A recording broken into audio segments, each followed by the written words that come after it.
আজ পাউরুটি আর আলুর মুচমুচে মজাদার স্ন্যাক্স রেসিপি নিয়ে হাজির হয়ে গেলাম। ব্রেড দিয়ে যে এত সুন্দর একটা নাস্তা বানানো যায়, না খেলে কিন্তু বিশ্বাসই হবে না। রেসিপিটা বানানোর জন্য একটা সিদ্ধ আলু গ্রেটার দিয়ে গ্রেট করে নিচ্ছি। আলুটা গ্রেট করার পরিবর্তে ম্যাশার দিয়ে ম্যাশ করেও নিতে পারেন। এখন গ্রেট করা আলুর সাথে একটু গ্রেট করা গাজরও দিয়ে দিয়েছি, আর দিয়েছি পেঁয়াজ কুচি, ধনেপাতা কুচি, সামান্য লবণ, হাফ চামচ গোলমরিচ গুঁড়ো, হাফ চামচ চাট মশলা। এখন সব কিছু ভালো করে মিশিয়ে নিতে হবে। এর সাথে একটু চিলি ফ্লেক্স বা কাঁচা লঙ্কাও অ্যাড করতে পারেন। মোটামুটি একটু মিশিয়ে নিয়ে এর সাথে দিয়ে দিতে হবে কর্নফ্লাওয়ার। আমি এখানে 2 চামচ কর্নফ্লাওয়ার দিয়ে দিলাম মিশ্রণটা একটু টাইট করার জন্য। প্রয়োজনে কর্নফ্লাওয়ারের সাথে 1 চামচ ময়দাও ইউজ করতে পারেন। এখন এর সাথে দিয়ে দিয়েছি মজেরেলা চিজ। চিজটা দিয়ে আবারও সব কিছু ভালো করে মিশিয়ে নিতে হবে। আর এই চিজটা অবশ্যই দেবেন। চিজটা দেওয়ার কারণে পাউরুটির টোস্টটা খেতে খুবই ভালো লাগে। এই ব্রেড টোস্টটা আরও একটু টেস্টি করার জন্য একটু চিকেনের টুকরো দিয়ে দিতে পারেন, বা একটা ডিমও গ্রেট করে দিয়ে দিতে পারেন। সব কিছু দিয়ে ভালো করে মেখে নেওয়া হয়ে গেছে।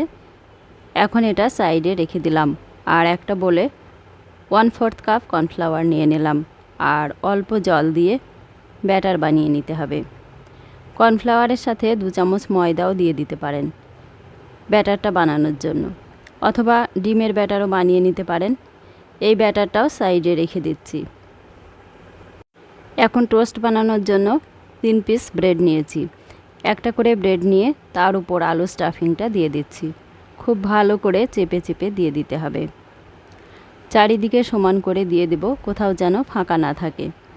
ভালো করে সেট করে নিতে হবে। সেট করে নেওয়া হয়ে গেছে। এখন একটা ছুরি দিয়ে ব্রেডটা কেটে নেব। ব্রেডটা প্রথমে এইভাবে কেটে নেব, তারপর আবারও মাঝামাঝি কেটে নিতে হবে। একটা ব্রেড থেকে 4 পিস টোস্ট হয়ে গেল। এখন কতগুলো টোস্ট প্রয়োজন সেই বুঝেই ব্রেড নিতে হবে। আমি এখানে 3 পিস ব্রেড নিয়েছি, আর সবগুলো ব্রেড এইভাবে কেটে নেব। তারপর একটা করে পিস নিয়ে কর্নফ্লাওয়ারের গোলায় ভালো করে মাখিয়ে নিতে হবে। কর্নফ্লাওয়ারের ব্যাটারে ভালো করে কোটিং করা হয়ে গেলে তারপর ব্রেড ক্রাম্বস দিয়ে কোটিং করে নেব। হাত দিয়ে খুব ভালো করে ব্রেড ক্রাম্বসটা চারিদিকে লাগিয়ে নিতে হবে। এদিকে প্যানে সাদা তেল গরম করতে দিয়েছি।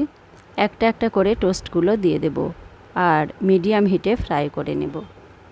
বিকালবেলা বা সন্ধ্যাবেলা এরকম একটা রেসিপি থাকলে চায়ের আসর পুরো জমে যাবে। টোস্টগুলো এক পিঠ হয়ে গেলে একটা একটা করে এইভাবে উল্টে দেব, আর এইভাবে ডুবো তেলে ডিপ ফ্রাই করে নিতে হবে। যেহেতু এই নাস্তাটা খেতেও খুব মজাদার, তাই আপনারা বাচ্চাদের টিফিনেও দিতে পারেন। আর একদমই সহজভাবে তৈরি করার চেষ্টা করেছি। আশা করছি আপনাদেরও ভালো লাগবে।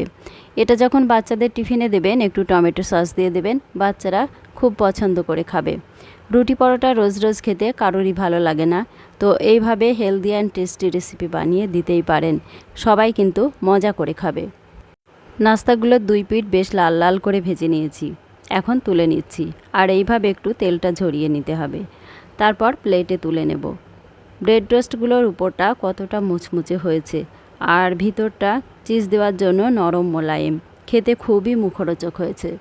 রেসিপিটা ভালো লাগলে আমার এই ছোট্ট চ্যানেলটা সাবস্ক্রাইব করে পাশে থাকার অনুরোধ রইল। সবাইকে অসংখ্য ধন্যবাদ।